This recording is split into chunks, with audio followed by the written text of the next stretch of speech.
Primeiro capítulo de Samuel, capítulo 17, versículo 12.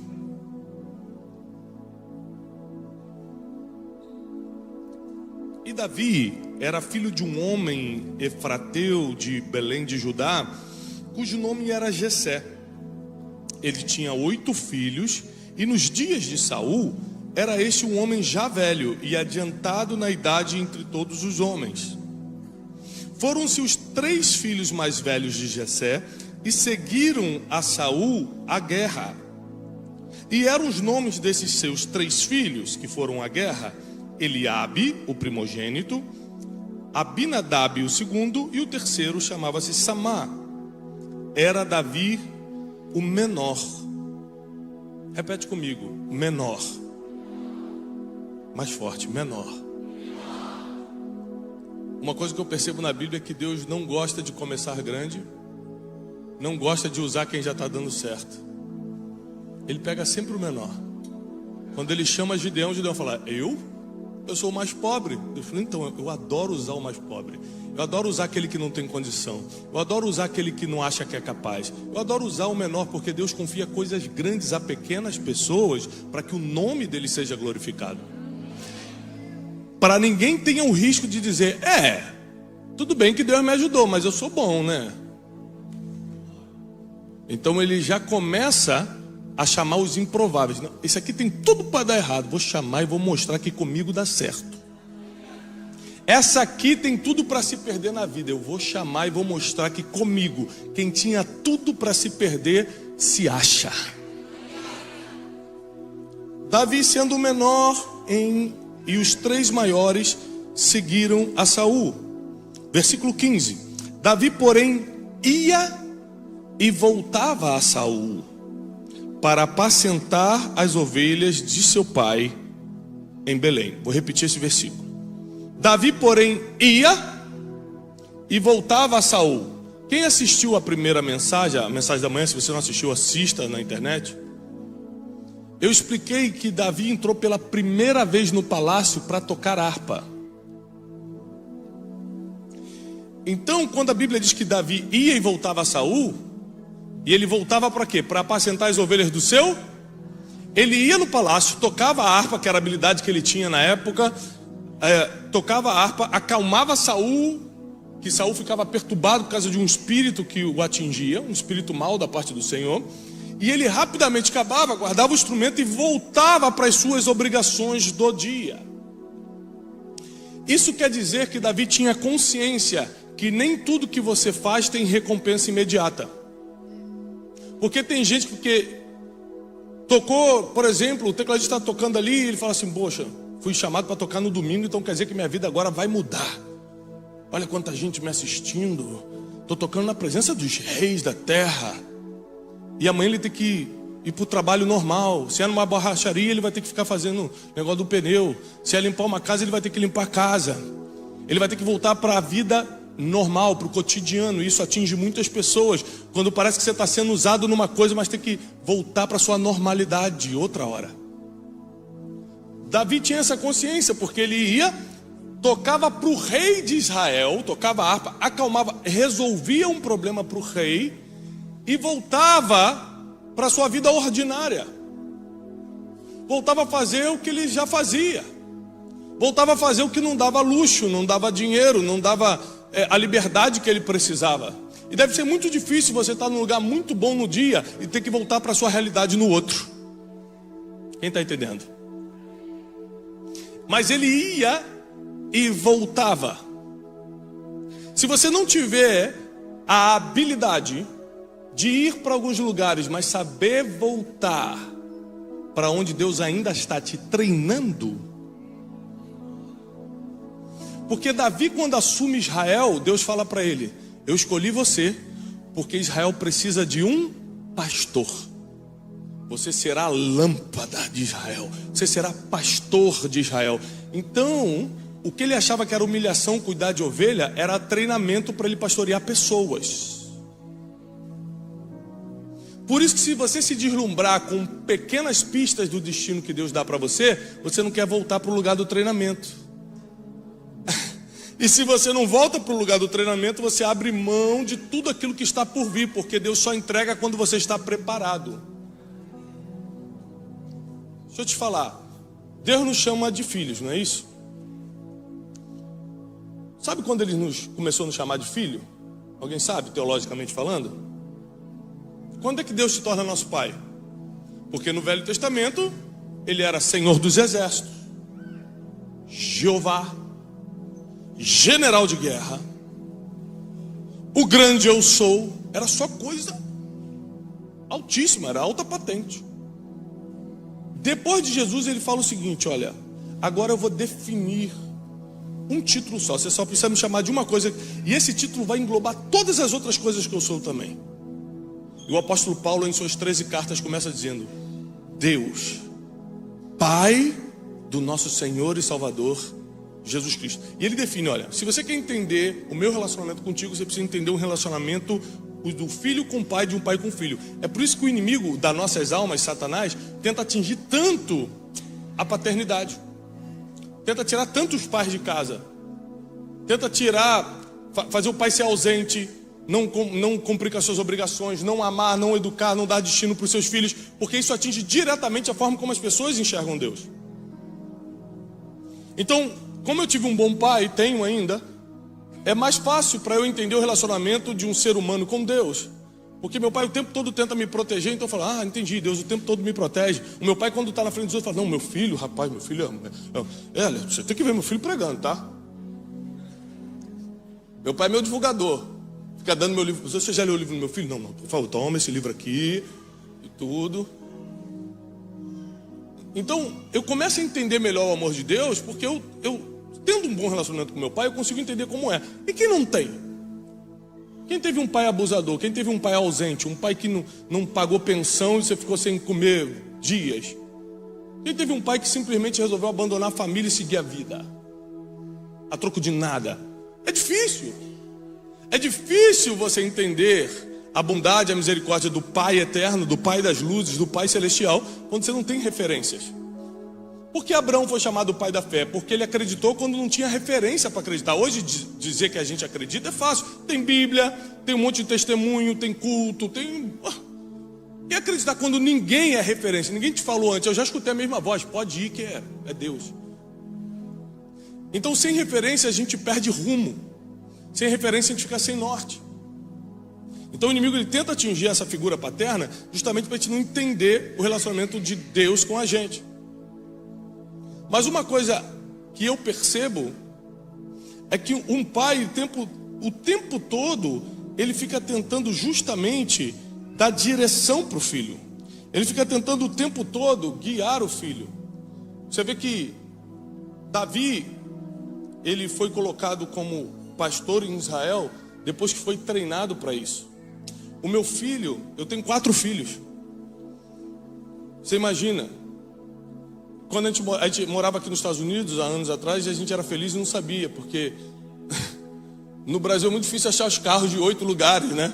Então tem 4 filhos, sogra, papagaio, cachorro. Sai em 2, sai caravana para ir para a igreja lá de casa. É Kombi, carro auxiliar, para caber todo mundo. E com 4 filhos eu entendi uma coisa. Eu amo meus filhos, não existe nada mais importante na terra do que os filhos. Mas eu não posso dar o que eles querem. Meu filho Joaquim, por exemplo, de 4 anos, ele quer chocolate, pirulito, bala todo dia, paçoca. Se eu der isso para ele, ele não chega aos 10 anos de idade. Vai entrar uma diabetes violenta, vai levar meu filho. Então ele quer muito, mas eu tenho que fazê-lo chorar quando eu digo: não vou dar. E ele acha que eu estou fazendo sofrer porque eu boto ele para comer arrozinho e carninha com brócolis. Não é possível que meu pai me ama me botando para comer isso aqui, enquanto eu queria minha paçoquinha. O que ele não entende é que o filho não dá, o pai não dá para o filho o que ele pede, dá o que ele precisa. Vou repetir. O pai não dá para o filho o que ele pede, dá o que ele precisa. É por isso que o diabo tenta atingir a imagem que você tem do seu pai, porque senão você não vai entender essas coisas. Você não consegue entender como Deus trabalha com você. E quando Deus te diz um não, você fica emburrado. Imagina quantos nãos Deus deu para Davi. E ainda assim ele continuava indo e vindo. Ele ia lá, cumpriu o compromisso dele com a harpa, voltava, cuidar de ovelhinha. Porque é muito difícil você ver todo mundo se dando bem e você continuar na sua vidinha ordinária.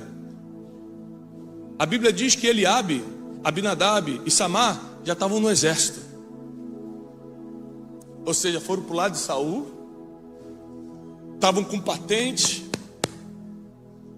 estavam crescendo financeiramente, e ele ainda estava, vai lá, cuida de ovelhinha, corre lá, toca para o rei, não vai ter um dinheirinho hoje não, então volta lá com ovelhinha, e tal, e na vida ordinária, vendo quem estava perto dele se dar bem. E voltar é muito difícil, porque é quando você vai e volta que você se compara. As redes sociais potencializaram muito isso. Hoje você entra na rede social de uma pessoa, está todo mundo se dando bem. Todo mundo está se dando bem na rede social, mas só na rede social, não se engane. Eu mesmo nunca postei uma briga minha da minha esposa na rede social, a gente só posta coisa boa. Quando está brigando, a gente desliga o celular. Vai que a Siri escuta, né? A Siri fala, que isso, pastor? Então você vê na rede social, está todo mundo se dando bem. Você está lá no Brasil ainda, aí vê o amigo que se mudou para os Estados Unidos. Aqui nunca aconteceu isso, mas tem muitos lugares em outros estados americanos que acontece. Que a pessoa está no Brasil e vê lá, gente, ele foi mês passado, já está com esse carro. É o carro dos outros que o cara fala, vai, tira foto rapidinho. E o cara bota na legenda, quando Deus dá vitória é assim.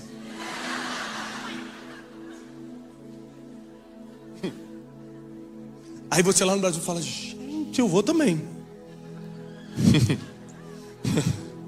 3 anos depois você fala, gente, e aquele moço da foto que desapareceu? Eu tô aqui há 3 anos. Que luta! É porque a gente, indo e vindo, a gente vai se comparando. E quem olha para o lado não consegue olhar para frente. Aí você começa, ao invés de olhar para o que está chegando, você olha para o que está acontecendo na vida das pessoas que não tem nada a ver com o teu destino e muito menos com o teu propósito aqui na terra. Então Davi teve que lidar com várias coisas. Vida emocional, peraí, eu não posso deixar que meus irmãos se dando bem seja um impedimento para eu continuar fazendo o que eu preciso fazer. Porque uma coisa bem impressionante na Bíblia é que Deus nunca chamou quem estava parado. Toda vez que Deus chamou alguém, a pessoa estava trabalhando. Eu não estou falando empregado ou desempregado, não. Estou falando trabalhando. Quando ele chama Gideão, ele estava malhando trigo. Quando chama Davi, estava apacentando ovelha. Ninguém estava em casa. Se Deus quiser, ele me chame, porque ninguém está em casa parado. Deus não chama quem está parado. Deus chama quem de alguma forma já está se preparando para o que está chegando. Você está se preparando? Porque está chegando.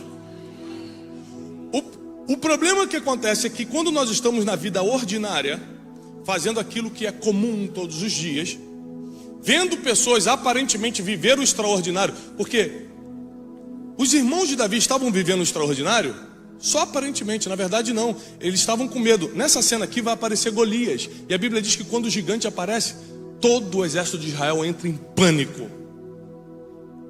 menos uma pessoa. Teve um que não entrou em pânico.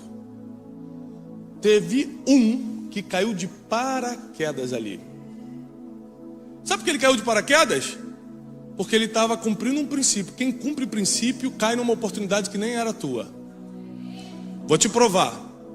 Ele estava lá cuidando de ovelhinha. No outro dia lá tocava para o rei, voltava para as ovelhinhas, voltava para o rei. O pai dele, ei, pega esse pão e esses queijos e leva na batalha para mim. Agora é de office boy que ele vai trabalhar. E ele pensa o seguinte, cara, minha vida não melhora, né? Agora eu vou de entregador de iFood, de Uber Eats. Assim, ó, toma isso aqui e entrega lá na guerra. Você não vê Davi reclamando porque o princípio de honrar pai e mãe, de honrar a autoridade, não pode ser quebrado. Então ele podia estar insatisfeito, ele podia estar revoltadinho, mas ele pega e fala o seguinte, eu vou lá, pai. E quando ele cumpre um princípio, Deus vai e começa a cumprir uma promessa. Pega Davi, leva Davi, Jesus, inimigo furioso, hein? Inimigo quer me derrubar, mas não vai não. Ele pega Davi e coloca na frente de um gigante. Quando ele olha, Israel está em pânico e ele não. Mas deixa eu te explicar, é muito normal você entrar em pânico quando você está diante de algo que não se pode vencer. Alguém bota uma arma na sua cabeça e você está desarmado, você entra em pânico, sim ou não? Ou seja, não tem nada de anormal entrar em pânico numa situação de perigo. O povo de Israel estava em perigo porque eles estavam lá com espadinhas que parecia uma faquinha de tão pequena, e o cara de 3 metros de altura estava com uma espada de 1 metro. Então é lógico que eu vou entrar em pânico. É lógico que eu vou ficar com medo. Mas se todo mundo ali era ser humano e estava com medo, por que Davi não estava? Por que Davi não teve a mesma reação que todo mundo? Tem 2 motivos. Tem 2 motivos. Primeiro motivo: quem já está insatisfeito e não aceita mais a vida ordinária, faz qualquer coisa para passar por extraordinário. Então Davi fala assim: peraí, eu não posso continuar nessa vida que eu estou. Isso aqui é uma oportunidade, eu posso perder tudo. Você já viu que quando aparece aquelas tragédias de enchente no Brasil e tal, fala assim: o que você perdeu? Eu perdi tudo. Mas o que você tinha? Não tinha nada. Quem não tem nada a perder, faz o que tem que fazer para mudar a realidade. Quando você tem coisa a perder, você pensa, você calcula muito. Não, mas aí... Por isso que o apóstolo Paulo falou: eu considero tudo perda, por causa de algo maior que está vindo. Tudo que eu tenho é perda, não serve. Então Davi fala o seguinte: está todo mundo com medo porque eles têm coisa a perder. Ó, Eliabe já tem título no exército, se falhar perde o título. Fulaninho tem dinheirinho guardado, se morrer o dinheirinho vai ficar para quem casar com a mulher dele depois. Davi fala assim: eu não tenho nada a perder. Eu estou cansado dessa vida ordinária. Isso aqui é uma oportunidade para passar para o extraordinário. Tiago, quer dizer que eu não tenho que ter nada para ter coragem de fazer algo extraordinário? Claro que não, você só não tem que se apegar às coisas que Deus confiou em você até hoje. Ou seja, eu tenho algumas coisas significantes na vida, mas em nada eu considero isso um ganho. Se eu tiver que abrir mão de tudo para algo maior que Deus quer me levar, portanto que seja Deus, está feito. E Davi fala: eu vou enfrentar. Mas tem um segundo motivo. Primeiro, ele estava disposto a sair do ordinário para o extraordinário. Segundo, ele não negou o treinamento lá de trás. A Bíblia diz que ele já tinha enfrentado um urso e um urso e um leão. Seja sincero comigo. Você foi contratado para cuidar dos 3 cachorrinhos da senhorinha do seu condomínio. Ela vai te pagar $10 a hora. Você fala: que delícia, vou ficar sentado aqui com os cachorrinhos, fechar 10 horas por dia, eu vou ficar aqui. Pá. Do nada, você está com os 3 cachorrinhos. Um alligator sai do lago, 6 metros de comprimento, vem para cima dos 3 cachorrinhos. O que você faz? Não vai pegar os cachorrinhos dessa senhorinha, não. É isso que você faz? Ninguém toca nos cachorrinhos dos outros aqui, não, hein? Parte para cima do crocodilo, é isso que você faz? O que o ser humano comum faz? Sai correndo! Diabo, vai embora. Somente quem quer fugir do comum e ir para o extraordinário enfrenta o que ninguém enfrenta. E aí Davi fala assim: ninguém vai tocar nas poucas ovelhas do meu pai, não. Só que quando ele não foge desse problema, ele não tinha nem ideia que ele estava sendo treinado para algo maior. Esses dias, anos atrás, 3, 4 anos atrás, eu estava vendo Discovery Channel. Já viu aquelas partes que passam dos animais? Tem Animal Planet, tem uns negócios. Aí estava passando o urso quando vai atacar. O urso quando vai atacar, ele vê assim alguém para atacar, ele vai nas 4 patas e quando chega perto, o que ele faz? Quem já viu? Levanta em 2 patas, não é isso? Que ele com essas 2 aqui que ele vai para cima. E o Discovery Channel falou: o urso em pé, em posição de ataque, pode chegar a 3 metros de altura. Aí Davi está aqui, todo mundo com medo, ele doido para sair do ordinário para o extraordinário. Olha o gigante e fala: não, mas não é tão alto não, gente, eu já matei um desse tamanho. E nem era humano. Deus te faz passar coisas medonhas no passado para você ter experiência no futuro. E quando todo mundo está cheio de medo, você fala: não, eu já sei como derrubar isso aí. E Davi pega uma pedra. A Bíblia diz que quando ele calculou, ele pegou uma pedrinha. Por quê? Ninguém teve inteligência. Repete comigo: inteligência. Para pensar o seguinte: para que eu vou lutar de espadinha? Para que eu vou lutar na mesma arma se eu posso atingi-lo de longe? Inteligência, estratégia. É o poder da visão. Enquanto muita gente olha para o gigante e fala assim: ah, é muito grande, não tem como derrubar. Outras pessoas olham para o mesmo gigante e falam: meu Deus, é muito grande, não tem como errar. Não tem como errar não, a cabeça é muito grande. Ó glória, aqui ó. E vai na testa. Derruba e entra para a história. A Bíblia diz que Israel começou a cantar o nome de Davi. Um dia antes, ele estava de Uber Eats. Toma aqui pãozinho, queijo, vai, toca a harpinha. Volta aqui, cuida das ovelhas. Um dia antes ele estava só suando, ó, só na correria. Já viu que a gente fala: tá na correria, tô na correria. Toca aqui, vai para cá. Um dia antes ele estava assim. Outro dia, estava todo mundo cantando Israel. Saul matou milhares, mas Davi matou seus 10 milhares. De um dia para o outro, Deus muda a sua história, se o processo que ele te colocou está sendo levado a sério. Davi não estava em casa curtindo a vida ou reclamando porque as oportunidades não chegavam para ele. Ele estava trabalhando enquanto uma oportunidade não aparecia. E quando apareceu, ele estava treinado pela escola, pelo Harvard Business. Não, estava treinado pela vida. O maior treinamento que Deus te dá é a vida. Olha o que você já passou na tua vida, para você ver como é que você já está treinado. Você pode até chamar de problema, mas o que você chama de problema, Deus chamou de treinamento. E está te colocando num outro nível. Está te colocando numa nova estação. Porque muita gente pensa em desistir nessa correria. Eu estou usando minha habilidade aqui para os outros, aí tem que vir aqui para ganhar merreca com as ovelhas. Agora já estão abusando de mim, pedindo para levar pão lá para os outros. Que enquanto você está pensando em desistir, porque não vê perspectiva de futuro, tem gente como o Davi que fala assim: não, uma hora chega a oportunidade. E não chega do jeito que eu quero não, chega de um jeito medonho, assustador. A oportunidade tem o hábito de andar disfarçada. Você acha que é um problema, mas é uma oportunidade. Você acha que é uma pressão, que é uma luta, mas é uma grande chance.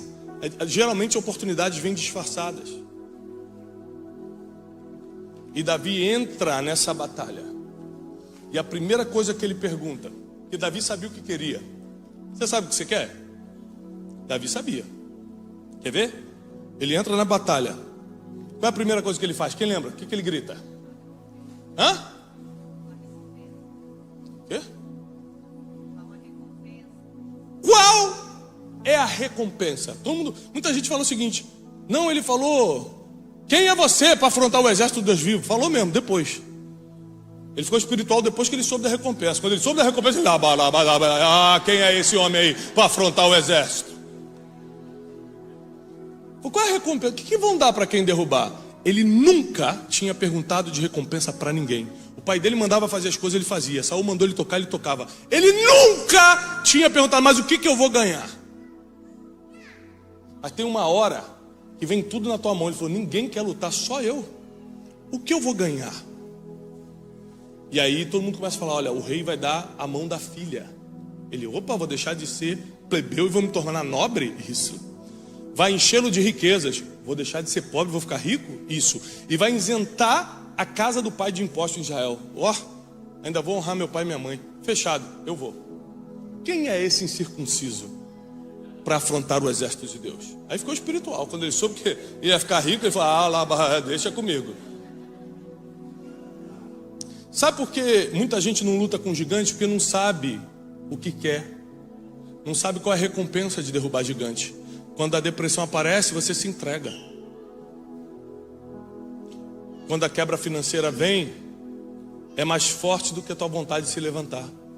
Quando alguém fala mal de você, você se tranca e chora por 3 dias. Porque você não sabe que quanto maior o gigante, maior a recompensa. Quanto mais ninguém quer fazer o serviço, mais caro vão pagar para quem quer fazer. Ninguém queria fazer esse serviço, derrubar o gigante. Davi falou, deixa que eu derrubo, mas o que vão dar? Davi não era pidão, ele só pediu na hora certa. Já viu gente pidona, que o tempo todo está pedindo? Davi, ele serviu por muitos anos para um dia só pedir. E quando pediu, irmão, pediu bem. E saiu por cima. Sirva por muitos anos sem esperar nada em troca. Porque o dia que Deus falar, pode pedir, você vai saber exatamente o que pedir. E isso vai mudar a sua história para sempre. Por isso, se você está pensando em desistir, eu vim aqui para te dizer, não desiste. Porque a correria de um lado para o outro não é fácil mesmo. Sentir-se desvalorizado não é fácil. Às vezes estar sozinho, ninguém olha para você, não é fácil. Quem estava do lado de Davi? Ninguém! Seus irmãos zombavam dele. Quando ele chega na frente da batalha, ele abre e diz assim, o que você veio fazer aqui? Com certeza você veio espionar, veio aqui fazer fofoquinha, veio aqui saber do que está acontecendo. Davi, mas o que eu fiz dessa vez? Quando ele fala isso, mostra que o tempo todo acontecia esse tipo de acusação. O que eu fiz desta vez? O tempo todo, quem estava próximo e deveria ajudar, estava fingindo que ele não existia, estava caçoando dele, estava duvidando do futuro dele. E ainda assim ele falou assim, eu vou derrubar esse gigante. Tem gente que não chega nem a lutar com o gigante porque desiste quando alguém do lado começa a te afrontar. Tem gente que nem luta as lutas que tinham que lutar porque na fofoquinha dos outros já desanima. Davi não. Davi dá uma aula pra gente. Eu derrubo. Mesmo que meus irmãos estejam ali, ó, doido para não acontecer, meus irmãos estão torcendo para eu cair. Eu derrubo. Porque eu quero sair dessa vida ordinária que eu estou vivendo, eu quero começar a viver algo extraordinário. Porque eu não passei aqueles problemas com o urso e com o leão para agora fingir que eu não sei lutar. Eu já sei lutar. Eu não vou deixar que meu passado seja problema. Eu vou ver como treinamento e vou lutar com isso aí. E a história de Davi muda para sempre.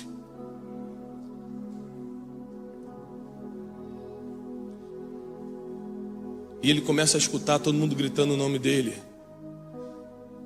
Israel começa a celebrar o nome de Davi. E aí começa um outro problema. Porque deixa eu te falar uma coisa, problema na vida nunca acaba. Quem está passando um problema hoje aqui? Quando esse problema acabar, que vai acabar porque o problema não dura para sempre, adivinha o que vai acontecer? Vai vir outro. Desculpa te dar essa notícia. É que a vida é assim. Gente, deixa eu te... Tem problema que é bom você nem pedir para Deus para acabar rápido, porque você não sabe o que vai vir depois. Tem que falar, Deus, isso aqui tá bom, deixa eu com esse probleminha. Porque tem uns problemas mais ou menos que acabam e vem um pesado. Fala, Deus, aquele problema estava uma delícia, eu não sabia. Meu Deus, e agora esse é que eu tenho que enfrentar? Problema não acaba. Tiago, e quando eu ficar bilionário? Vai ter problema de bilionário. E quando eu for cheio do Espírito Santo e rodopiar na igreja? Vai ter problema de quem está cheio do Espírito Santo. O problema não termina, você muda só o tipo de problema. É lógico que, por exemplo, se você fica milionário, bilionário, você não vai ter mais o problema de atrasar a conta. Ou de ficar pensando no que vai comer porque não sabe se o preço dá. Esse tipo de problema você não tem mais. Aí tem outros, emocionais, espirituais, filho que não quer falar contigo, tem outros problemas. Então Davi sai de um problema e entra em outro pior. Porque quando ele brilha, o rei começa a ter inveja dele e fala, vou matar esse menino. É muito pior um rei querer te matar do que você só ser pastorzinho de ovelha com salário baixo, não é? É melhor ficar vivo ganhando um pouquinho aqui, porque agora está famoso e quem pode me matar falar que vai me matar. O rei podia matar ele. E quem podia matar disse, eu vou te matar. Então existem promoções que te levam para o lugar que você queria ir, mas prepare-se, porque lá vai ter gigantes que você não pensou que teria. O gigante Saul era pior do que o gigante Golias. Porque Golias, Davi tinha permissão para derrubar, permissão divina. Saul ele não podia tocar, porque ele era ungido do Senhor. Então ele teve que ser perseguido sem poder reagir. Se Golias viesse com espada, ele vinha com a pedra. Mas Saul ele só tinha que pegar e fugir. Meu Deus, tacou uma lança em mim, foge. Meu Deus, mandou 3.000 soldados no exército me pegar, foge. E até o final da vida de Davi, ele já era rei, consolidado em Jerusalém, tudo certo. Do nada o filho dele se rebela, Absalão, e tenta tomar o trono. Começa uma revolução, ele tem que fugir descalço do palácio. Os problemas nunca acabaram, nunca acaba. Para cada fase da tua vida, os problemas que você passou no passado vão te dar experiência para lidar com os problemas do presente. E cada problema que você vence é uma nova promoção que chega. A vida do crente é vida de promoção, porque a gente vai brilhando conforme a luz da aurora. 5 horas da manhã começa e está mais ou menos clarinho, 5:30 dá mais uma clareada, 6 horas, é como a luz da aurora, vai clareando, vai crescendo, é de glória em glória. Então não pensa que a tua vitória de ontem nunca mais vai se repetir. Na verdade não vai mais se repetir. A próxima será maior, porque é de glória em glória, é de vitória em vitória, como a luz da aurora, vai brilhando cada vez mais. Não quer dizer que não vai ter problema, não quer dizer que não vai ter perseguição, quer dizer que nada poderá te tocar, nada poderá te destruir, nada poderá te desanimar, nada poderá impedir o que Deus já vai fazer na sua vida. Nada, nada.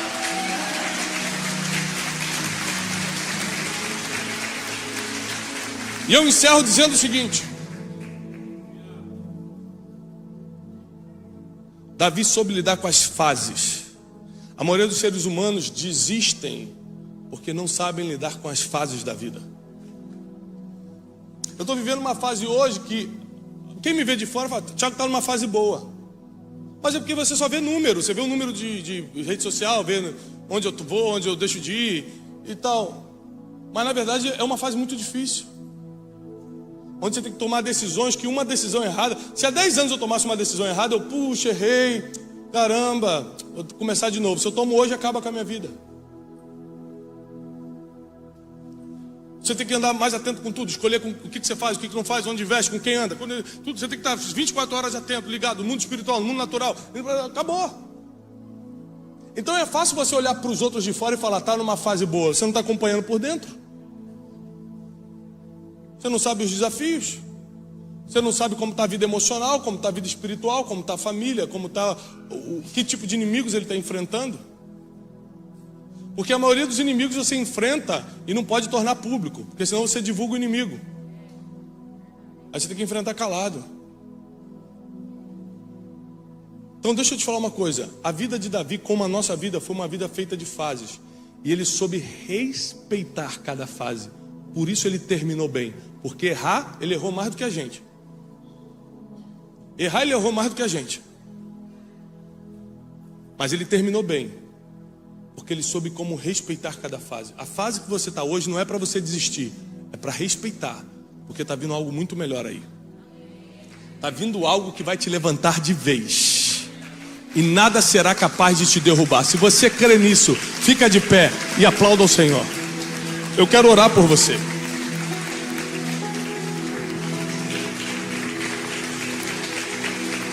Ah, Espírito de Deus, muito obrigado por essa manhã. Nós cremos num Deus que deixa as fases da vida nos amadurecerem.